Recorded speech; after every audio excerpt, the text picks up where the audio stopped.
It's a Christmas edition of the SEC Squad. Ho, ho, ho. You're talking ball with the SEC Squad, sponsored by Game Time. From Alabama to Tennessee, from Georgia to Oklahoma, from Auburn to Texas, it's the local experts of the Locked On Podcast Network bringing you scoops, breakdowns, and the most comprehensive preview of the upcoming SEC weekend. It's the SEC Squad, and we have a seat for you. Hurt feelings and thin skin are prohibited. Squad up, you're part of the SEC Squad. And what's up, everybody? Welcome into the SEC Squad. Sit back, grab your favorite beverage, and join us as we get you ready for plenty of topics on this Christmas edition of the Locked On SEC Squad. Quick reminder, today's episode brought to you by Game Time. Download the Game Time app, create an account, use our code Locked On College, get $20 off your first purchase. I'm Chris Gordy, host of Locked On SEC. Joining us tonight, whenever you're listening to this, is Zach Blackerby, host of Locked On Auburn, Stephen Willis, host of Locked On Ole Miss, Corey Burton of Locked On Vandy, and Clint Chamblin, Locked On Bulldogs. And of the group, only one team is still playing for something that matters. Gentlemen, welcome in. Merry Christmas, Happy Hanukkah, Happy Holidays, whatever you celebrate. It's an Xmas edition of the show. Welcome in. Yes, Merry Christmas, everyone. Come on now. Christmas, everybody. Merry Christmas. Yeah, or whatever you celebrate. Hanukkah, Kwanzaa, plenty of stuff out there. Hey, putting guys, coal in the stockings of Tennessee fans. That's, Happy Christmas. Wow. yeah. Let's go hot. Let's go hot. Not mad about it. Yeah. As we get started here, guys, it is Christmas Eve, so I did want to throw this question out to you. Just kind of pose this question. What's your Christmas wish for your team this holiday season? It could be anything. It could be a big-time player in the transfer portal. It could be your head coach gets fired. It could be a new offensive coordinator, whatever it is. Zach, let's start with you. What's your Christmas wish for Auburn? Man, I hope that that Hugh Freeze wakes up Christmas morning, and under his tree, he opens up a box and he finds an offensive identity again. And maybe next to it or in his stocking is a little bit of consistency. And maybe it's a little bit of, whatever he did to teach Malik Willis and guys like he had at Ole Miss, like Bo Wallace, where he was able to kind of get the most out of them. And maybe he's able to kind of figure that out and apply it to Jackson Arnold. That is what I hope happens. Yeah, I mean, we heard all these great promises of great quarterbacks coming to Auburn, and I guess Jackson Arnold was it. We'll see what he does. But you don't think Peyton Thorne was a great quarterback coming to Auburn? I do not. No. No, that's a negative. Didn't work out. Yeah. Steven, what's your Christmas wish for the Ole Miss Rebels? I hope that Lane Kiffin looks under the tree, just like Zach said, and so opens up his package and sees coaching football like Matt. Pause. If we could look, Ole Miss does not need any more of that, Stephen. I just want to tell you right now, that vibe is not what we need any more of. Yeah. Just coaching football like Matt Luke. And what I mean by that is quit going for silly 4th and 1s. Quit going for silly 4th and 2s. Take points when it's available. Quit running tempo inside zone plays where you're asking Jordan Watkins to block an SEC defensive end. If you can avoid that, if Ole Miss would have avoided that this year, they would have went 12-0. I hope that Lane Kiffin next year can evolve. That almost got enough bomb out of Steve. I love it. What's the over under on Christmas Day tweets for Lane Kiffin? Oh, geez, yeah. I hope a bunch, because he has turned into the villain of college football outside the SEC footprint and actually inside the SEC footprint to some. But I love these tweets because, listen, we can talk about it a little bit later. The college football, it was one of the coolest experiences that I've ever seen this past weekend. It has a lot of stuff that they need to tweak. And if his tweets draw attention to that and makes a discussion about it, it's worth it. But I think I'm going to put the over-under at 2.5. By the way, Lane tweeted out our own Chris Marler of Locked On Gamecocks. Did. Marler tweeted, Ohio State fans chanting SEC like anyone outside of Knoxville was pulling for the Vols. Lane Kiffin tweeted, I was. That's former Tennessee head coach Lane Kiffin.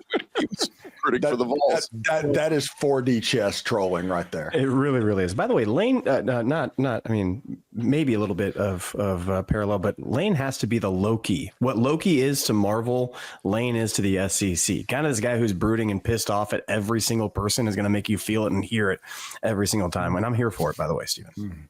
And to piggyback on Steven's wish, if I could put a wish just for all SEC coaches this holiday season, can we please learn to, on 4th and inches, not line up in shotgun formation? My God, like you need to get 6 inches. Get close to the damn line of scrimmage and don't sit back there yards behind the line and hand it off to the back.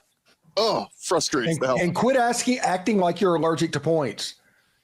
Yep. That needs to stop. That trend in college football needs to stop. Yeah, too many fourth down. Bill Barnwell has ruined everybody. Everybody thinks they should go for every 4th down and every short yardage, and they're playing like Madden. Yeah, that's what it is. Video games messed up everybody. Corey, what's Vandy's Christmas wish? You guys might have gotten it already. Yeah, so it's under the tree. They got to unwrap it. They got to pull out the instructions and actually assemble the passing game because they got the pieces now. Now they just got to be able to read the instructions. Jerry Kill and Tim Beck, you've got to be able to read the instructions on how to use it, how to build it, and how to use it. And I think Vandy will be really, really good. They got also some offensive linemen. Yeah, they do. And I'm very excited with what's happening in the transfer portal. Just continue to get that up and or get those guys in, and then build the passing game. Because once you build the passing game, Pavia doesn't take a beating, and Hugh Freeze has another panic attack over on the sideline. Yeah. It's never too early to start Father's Day shopping. Mm-hmm. It's true. I mean, I don't have a comeback for that. For that. You just got to take that one. Yeah. That's it. Can Pavia go 4-0 against Hugh Freeze? It's certainly a possibility. Yeah. Certainly a possibility. Auburn goes to Nashville this year. So, I mean, if he can do it in Jordan Hare Stadium, why can't he do it at home? And it'll be in the stadium would be complete by then too. Are we sure? Are we? I'm gonna believe it when I'm not buying that yet. Well, they finished the north end zone on time, so on time. I just want them to have fans this year. That's all I want to see. Oh my goodness, Clint, how about a Christmas wish for those Georgia Bulldogs, still very much alive in the playoff? Still very much alive. Here's what the wish would be. If Georgia's defense, they gave up 6 total rushing yards to Texas, if that defense shows up for 3 more games, the Georgia Bulldogs will be hoisting a trophy above the heads that say Natty one more time.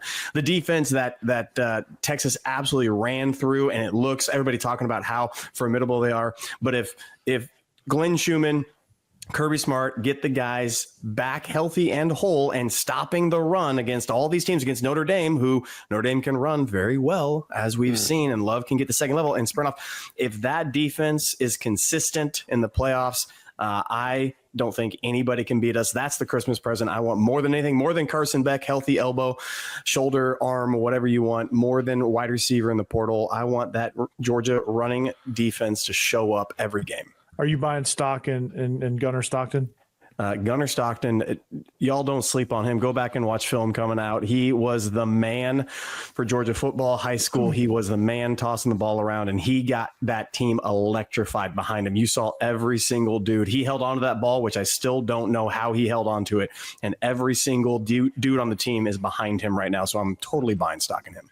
And the Christmas present for all college football fans, because Kirby Smart has to use a backup quarterback, you will see the glorious murder ball return to Georgia this year. Well, it's a running quarterback too, so you really will see it. Mm-hmm. Yeah, I love people. I've been doing a lot of interviews the last week or so, and people keep asking, well, what's this change? How much does this change for Georgia? I said, look, I'm going with what a flex, Gordy. Well, so many people want to talk to me, and so I'm saying, like, it's the big question. Everybody's like, does your studio smell of rich mahogany? Everybody just assumes, oh, Georgia can't win a title without Carson Beck, and I'm like, Kirby's line was Gunnar Stockton's got everything you want in a quarterback except big game experience. He's got the arm, he's got the mobility, he's got everything. Like, you don't think for 3 weeks Mike Bobo's sitting in a room with him working on the game plan? What do you like? What do you not like? Like, he's going to be fine. There's a reason that a Brock Vandegrift and other quarterbacks have chosen not to come to Georgia, because they look and they see Carson, and then they look and they see Gunnar, and then they look, and it just goes down the list of guys who are competent. And you don't come to Georgia if you are just a running quarterback. You can't survive. It's a pro offense that they have over there. They're not running the veer and shoot or anything like that. They are running a competent treed pattern running offense, and that's exactly what you're going to see with Gunnar. Before we put a cap on this segment, guys, any other Christmas wishes you would give out to any SEC brethren out there? Georgia hoist that trophy for the sake of the conference. Come on. Xanax for Tennessee Pull up fans. for Texas. Texas still alive. No. We don't pull for Texas, Gordy. What are you doing to it? No, We don't is want an that. abomination. Like, Come on. nobody wants that to happen, right? Like nobody wants Texas to come in here and win this thing. No, not a chance. I want Texas and Georgia in the championship game just so the rest of the country can melt down. I would love, my wallet would love that as well. All my feels would love that if that was. Oh my goodness. As much noise as they're making right now after what Tennessee did in Columbus, if that happened, please, I need that more than air. Yes. I also need Oregon to boat race Ohio State just to shut them up a little bit too. That would be hilarious. Well, when we return here on the squad, guys, we're going to find out who is on your naughty list this season. And to me, those Tennessee Volunteers, were they naughty up in Columbus, Ohio. More squad after this. Back to the squad in just a second, but first, the NFL playoffs are almost here, and it's not too late to get in on the regular season action with FanDuel, America's #1 sportsbook. Right now, new customers can finish the season strong with $250 in bonus bets if your first $5 bet wins. FanDuel, so many ways for you to pick up a W. I love betting on which players will score a touchdown or how many points each team will score. It is awesome, and you can do all of that over at FanDuel. Plenty of different prop bets and different things you can do. How many points will this team score? The first player to score a touchdown, whatever it is, you can visit FanDuel.com to join today. That's FanDuel.com for your chance at $250 in bonus bets if your first $5 bet wins. And they got all the playoff games up there in addition to all the NFL playoff games. You got college playoffs, you got NFL playoffs. All of it is up there for you over at FanDuel. Go make every moment more with FanDuel, an official sportsbook partner of the NFL. Rocking along here, Christmas edition of the SEC Squad Show. And Zach Blackerby, Stephen Willis, Corey Burton, Clint Chamberlain, and Chris Gordy. And guys, want to pose the question. It is that time of year. It's the gift-giving time. And sometimes the bad boys and girls, they don't get gifts. They get lumps of coal in their stockings. So I'm asking each of you, who's on your naughty list this season? Zach, we'll start with you. I mean, the layup here is Tennessee. I mean, I think what they did in Columbus was absolutely embarrassing. I just didn't really seem like they were ready, despite the extra time that they had to prepare for that. They didn't want to use Dylan Sampson. They ran the ball so well, and they're like, well, let's don't do that. That's what we did all year. That's how we won games. Let's just not run the football. And Eric Kane can tell us that more than anyone. Oh, no, Eric. Wow. Yeah. The timing, impeccable, my guy. It's Eric, rude, man. We were just running through. Did y'all opt out? Since this is a Christmas edition, Eric, we were running through teams on our naughty list, and Zach started with Tennessee. How naughty were the Vols up there? I mean, y'all watched the game, right? I mean, there was not. The second quarter happened, which was okay, and they scored 10 points and held Ohio State to none, and they had a little bit of a pulse offensively. They had an interception defensively, kept them out of the end zone, but quarters 1 happened and quarter 3 happened and quarter 4 happened. It was just a really, really bad showing for the Tennessee Volunteers in the biggest game of the season. So it's very, very disappointing because, I mean, Tennessee fans were all over the place. It was loud pregame. I mean, Tennessee fans were booing Ohio State running on the field. It was awesome. And it was just kind of a letdown, man.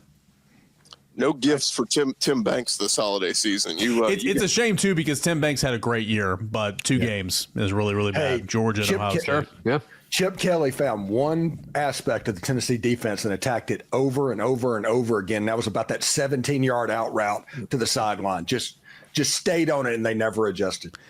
Yeah, Tennessee, and that's the thing with Tennessee's defense is really frustrating. Again, the defense has been so good this year, and it's improved so much where it was when Heupel first got here.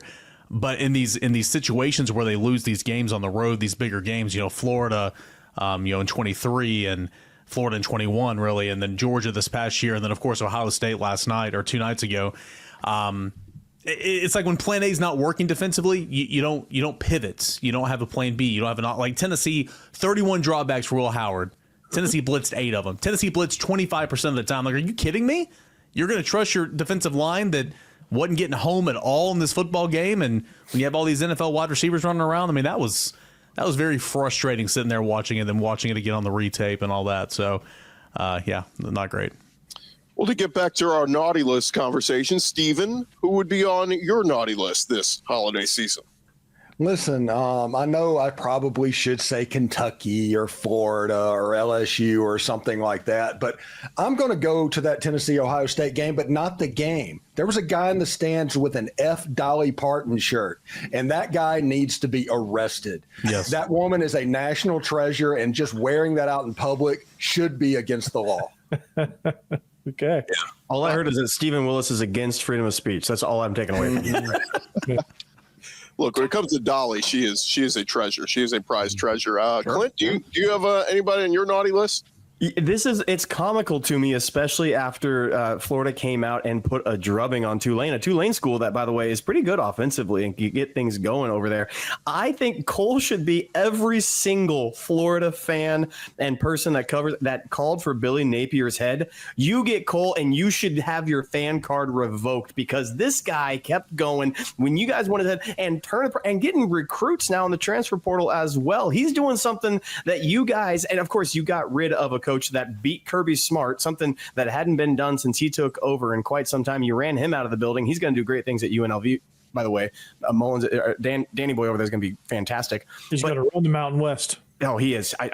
Yes, 100% he will. But he is Sunbelt Billy, as I have come to call him, is actually doing a good job. And Florida fan has no clue what they were talking about. Cole, for all of you guys, and you should have your fan cards revoked until you make a mea culpa with your head coach because he's doing good things. So what does Brandon Olson get? Because Cole isn't enough. I mean, he's been out on him for a while and still out on him. So a long time. He called for him with the Rashada news going to Georgia, and that whole debacle happened with the NIL and the collectives and head coach and those promises given out. Yeah, he needs just a whole segment, a 30-minute show, just groveling on his knees to Sunbelt Billy. That's what he needs. I feel like he has had a few of those, to his credit. I think he's done a good job of saying he was wrong, and he's pumped for it. But I still think he deserves all the coal in the world. Yeah, I think he should get a stocking full of John Miller's Mizzou rocks. That's what he should get this Christmas. Painted rocks with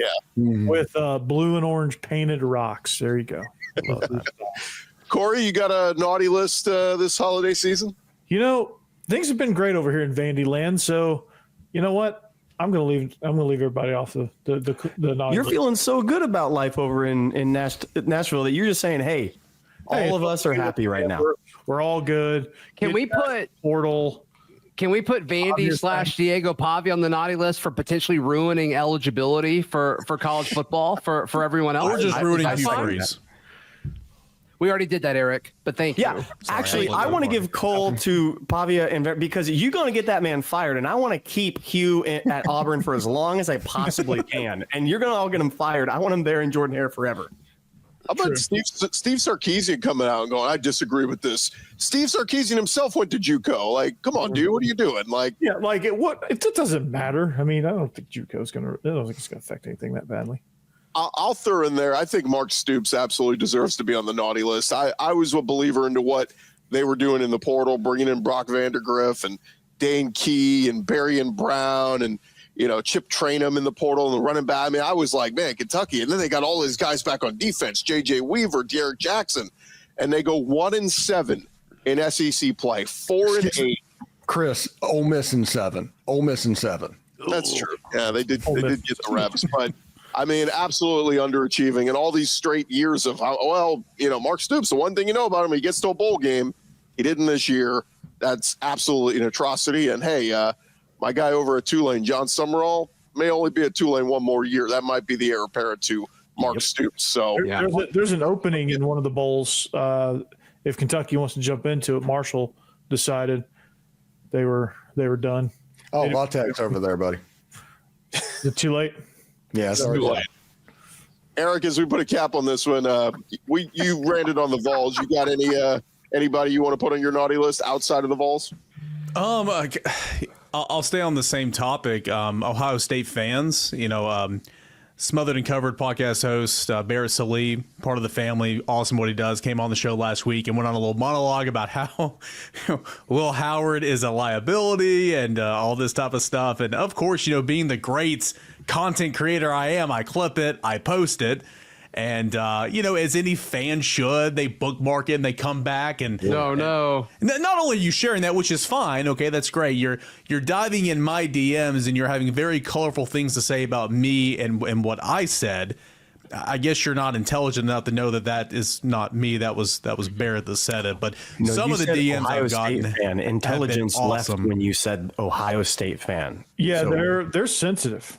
they are very sensitive. So I'll put some Ohio State fans on my naughty list, but They don't like to be called soft, just so you know, No, they don't. in case you're wondering. Yeah, they have come out of the woodwork, and shout out to the views. I mean, they're all clicking on our podcast and giving us YouTube views and all that. But the comments, Sick. I'm like, they really forgot 3 weeks ago they got their ass whooped at home by Michigan, who sucks. So like, My wife's family, they're all Ohio State folks and Ohio State rough. alum. So like, we've had this discussion Thanks, Eric. a bunch. And so whenever they bring up how great Ohio State is, I just look them dead in the eyes and I say, yeah, Ryan Day's a really good coach. And they know that he's not. And that just always makes them back off. So in the future, if an Ohio State fan's ever given you anything, just be like, yeah, Ryan Day's really good. They always back off. like today, I had no response. I'm just like, yeah. Mm-hmm. Yeah. No, you got to take it right now. Yeah. Totally. Yeah. 42-17, I hear you. Mm-hmm. Yeah. Right. Yeah, unfortunately for Tennessee and Tennessee fans and Eric and all that, the SEC is going to be much harder on Tennessee than Ohio State ever would be. well, You got about 8 months of it. it's going to be interesting to see. And look, we're rooting for one SEC team to bring glory here in the postseason. One more segment to go here on the squad, guys. I'm going to hit you guys with a little bit. Oh, did you give yours? Okay. Yeah. Florida is just again. I was Florida. pointing because you said we're rooting for one. Yeah. Oh, yeah. So I was Georgia Bulldogs. I get it. You I'm guys not don't rooting like for Georgia. Texas. Pointing. They're like the half sister that came into the new marriage. It's okay. When we come back here on the squad, we'll hit you with some Christmas Just nailed that. quick hitter questions right here on the SEC Squad Edition. Back to the squad in just a second, but first, today's episode presented to you by our friends at the Game Time app. And Game Time, they are focused on togetherness this holiday season. That means when you bring people together at live events, the experience is that much better. And it is the perfect gift, by the way. Game Time has a new feature called Game Time Picks that makes getting tickets to your favorite live events even easier. The Game Time Picks, it's going to filter out all the fluff to show you only incredible deals and great seats, so you don't have to waste time searching through thousands of tickets. Their all-in pricing feature, I toggle that on, shows you your total upfront with no surprise fees at checkout. And of course, the lowest price guarantee, or Game Time will credit you 110% of the difference. Go take the guesswork out of buying tickets with Game Time. Download the Game Time app today, create an account, and use our code LOCKEDONCollege for $20 off your first purchase. Terms apply. Again, create an account, redeem code LOCKEDONCollege, get $20 off. Download Game Time today. As we always say, what time is it? It's game time. All right, guys, final segment on a Christmas edition of the SEC Squad. And just thought we'd have some fun, throw out some questions, some topics to you. So jump in with whoever's got the best answer. I thought this one would be an interesting one to pose to you guys. The SEC coach most likely to play Santa. If you had to have Santa, somebody Sam play Pittman. Santa. Sam Pittman. Yeah. Sam Pittman. Easy. Next question. Okay. Sam Pittman. Any other options there, really? I mean, I guess Mark. Elko has a chance, but no. Elijah Drinkwitz could play the Grinch. No, Drinkwitz is just the angry elf left in the North Yes. Pole by himself. Yes. That's who he is. Yes. I didn't think of Mike Elko would be my answer. I mean, Elko would be solid. That's a I good can one. see It's not a choice. Pittman wasn't around. Yeah, of course. It's Pittman all the way, though. Pittman he's tailor-made for that. DeBoer's got a little Grinch in him, though. Didn't you see him with the green thing on the top of his head? Well, we said Santa, not the Grinch. But You yeah. said an SEC coach, and he can't do that. So Good point. Fighting words from the Georgia fans. How about who would be the SEC's Rudolph? If you could pick one person, a player, or whoever. Lane Kiffin. I did not see this Lane coming. Kiffin. Yeah, Lane Kiffin tweets anything, and it just shines a bright light onto the SEC. Okay. Everything he does gets attention Okay, to the SEC. So he is the one that is guiding the sleigh right now. Oh, okay. I mean, it's not like he's carrying the weight of the conference on his No, back. no. Let's- He is just the light that draws the attention. Oh, I see now. I was actually going to go Pavia as the one, that little reindeer that nobody wanted to play with and found his way to Vanderbilt, and then all of a sudden is leading it. I was going to go Pavia with. Okay, that's a good one too. And Zach hopped out. I mean, he could make a case for maybe Jackson Arnold, the cast-off from Oklahoma, going to go lead Auburn in their sleigh tonight with his bright red nose. But he's going to be a dentist. Hey, insurance ain't going to sell itself. Okay. That is true. I might even consider Lenore Sellers. He's so fast. I think he could lead the group up into the air. How about a SEC coach or player, whoever, most likely to decorate their house Christmas vacation style? Oh, right? You think Eli? No, it's Shane Beamer. 100%. It's Shane Beamer. Without that is the one right there. He recreated the Spurrier picture at media days. He does stuff like that. He does very, very cringe, corny stuff that he thinks people are going to gobble up and eat. That's the pick right there. Is Beamer. I don't know why. I could just picture Brent Venables with the two plugs, like trying to plug, like just his face all red and the veins sticking out in his neck. But that's just the visual that I got. Shane Beamer for sure. That's a good answer. I love Shane Beamer. And by the way, I could see him with the Chicago Bears hat and the coat on, just doing the plugging the lights in. How about a ghost of Christmas past? If you could bring back any former SEC coach to the conference, you don't have to say what school, but you just want to bring that personality back. Who would it be? Steve Spurrier. I was going to say, as a Tennessee guy, I'm not going to say that name, but that's the obvious one, right? I mean, I like it.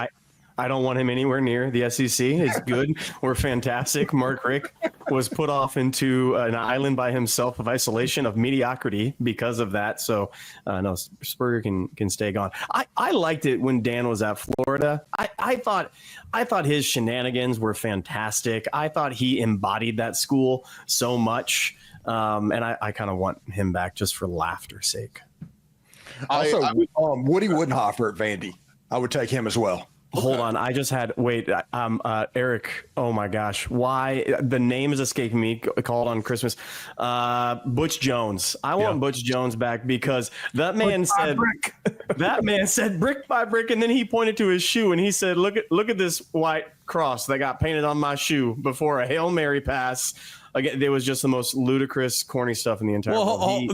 There's a Butch Jones in this conference right now, except he's winning some games and playing good football right now. So I guess he's not really Butch Jones. It's Shane Beamer. It's Shane Beamer. Yeah. Shane Beamer. Shane Beamer's antics. Shane Beamer. What he does in postgame press conferences. Shane Beamer. What he says to the media. That's Butch Jones 2.0. It's just he's much cooler than Butch. Yeah, and he can win some football games more consistently. So. And he hasn't brought trash cans to the sideline yet. I mean, that's the funniest thing I've ever seen. Not many people can top Butch's band picture. Yeah.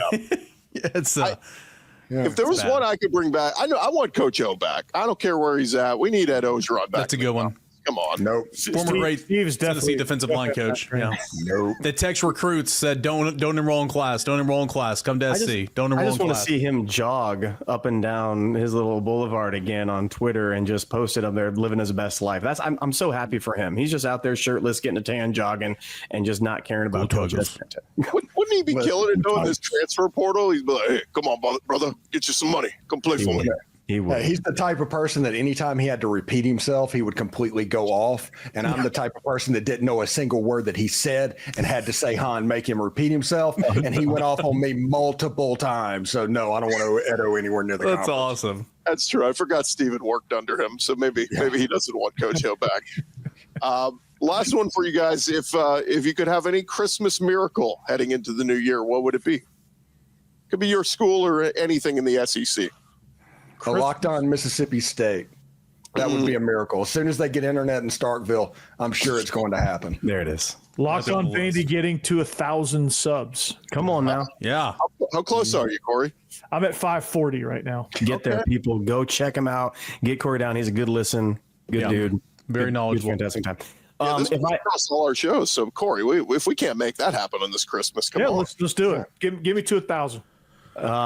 Listeners of our longtime podcast know that the very first year we were on Locked On, we went to the Clemson game, went to a Chili's for a little pregame meetup with some listeners, and we shut the Chili's down and got booted from it. They kicked us out, and forever Chili's is on our hate list. So the miracle would be that when we go to New Orleans for the Sugar Bowl, we are not kicked out of the Chili's. We're going to a Chili's again. We're going to keep the tradition going, and we're not kicked out of it or arrested at the Chili's. You should do that. Clint, walk-ons. Just trust me, walk-ons. Do it. Yeah, We have a list. from New Orleans. Go to Harris Casino. There you go. I don't even know if there is a I don't think there is a Chili's in downtown New Orleans. You got to go to a suburb. We're going to find it, okay? I don't know where it is. We're going to find it. We're going to shut the place down, but that we don't get kicked out Welcome of to it. Slidell, boy. Yeah, Clint's going to be staying in Slidell. Little Hammond action. Yeah, That's the only one I know in the New Orleans area. Let's get Boise State, Arizona State to win a couple of games as my miracle. Let's make this path to the championship as easy as possible for Georgia. That's my hope. Yeah, Well, I let's guess go Boise State. I just want a time machine, because if we can go back in, a couple of days and have Tennessee win this game against Ohio State, I was going to Pasadena. I was going to go cover a Rose Bowl. I mean, talk about a college football bucket you list can item, still right? cover it if you want to. So what? You can still cover it if you want to. I could. I mean, it might not be as exciting, but you can. Yeah, none of my reach is going to read or listen to what I have to say, but on that subject. But yeah, Get you a green shirt. Well, My Christmas miracle would be that the college playoff would expand to 16 teams. well, that's They going to would happen in adapt- 2 years. So yeah. Yeah, they would adopt a net type ranking system that is not so much on the committee, to where anybody that gets money from teams in your conference going into the tournament, you're not on the committee. And third of all, I should say, I think that they should get away from the buys and everything, and just go 1 through 16. No more automatic bids. And we should have that, home games for the top 8 of those. That'd be fantastic. Yeah, that home game atmosphere was absolutely electric. Steve, you brought up we were on this one last time, and I was talking about the getting rid of the rankings before the playoff picture, having some quad 1 wins and everything. Two things that I need to say to the rest of the SEC squad, not you guys, but the rest of people listening. One, the Kirby Death March was coined by us. We have T-shirts and everything. We coined the Kirby Death March. So all of you out there trying to steal it, give me some money for stealing it. Pay me some freaking money. We came up with it. Secondly, when the net system gets implemented, I want you guys to just come back and say, Clint, you were the one that brought this up on the SEC Network. And it would be just a miracle if that was to happen. That would be my third and fourth one. Can we also forevermore always have 2 bye weeks in the football season? I love 2 bye weeks. Yeah. Yes. Listen, if they go to 16 teams and that first weekend is 8 games, and it goes like 2 games on Thursday, 3 games on Friday, and 3 games on Saturday, that is the opening weekend of March Madness in college football times 10. It's beautiful. Yeah. Yeah, and it will crush. Yeah. Last thing Absolutely crush. before we put a cap on things, guys, where are we? Just give me a verdict on this. Where do we stand on Alabama fans being able to talk trash to Tennessee fans for losing when you didn't make it to the playoff? You're damn. Nobody kept you out of the playoff. You kept yourself out of the playoff because you couldn't win the games, period. And you lost to the team that got boat raced to Ohio State. So you have no argument in this conversation. Settle down. Listen, their stupid structure in the college football playoff is the only reason that Tennessee had to go to Ohio State. They should have been hosting a game against like SMU or something like that, is the way that this should have been. They had their thumbs on the scale from the absolute beginning. But hey, Boise State and Arizona State. Yeah, 2, 3, and 4 seed. As bad as, and this is a podcast discussion for another day. As bad as Tennessee was, and it was bad. It was bad. It was bad. Tennessee plays at home, especially at home. But Tennessee plays Indiana. Tennessee plays SMU. Tennessee plays even Notre Dame at home. I mean, it's probably different, but that Ohio State team that won, not the one that played Michigan, that Ohio State team the other day, they can win the whole daggum thing. Yep. But well, guys, the question is, will that Ohio State team show up? Because they were extra motivated because Tennessee was talking all the trash, all the fans were there, and they were pushed into a corner. That's a good point. They don't have Tennessee on the schedule next week, so yeah, you're right. Yeah, I think the Michigan, Penn State, all those Ohio State teams will come back. They'll lose to Oregon again. It'll happen. All right, guys. It has been fun. Have a great Christmas holiday out there, all of you. Remember to like and subscribe to your favorite SEC show, whether it's Ole Miss, Georgia, Tennessee, Vandy, or hey, if you want to just subscribe to Locked On SEC and get the whole conference, that's yours truly talking that. You guys have a great holiday. Hope you get all the gifts that you wanted, and let's hope your school doesn't get another Peyton Thorne. Have a great holiday, everybody.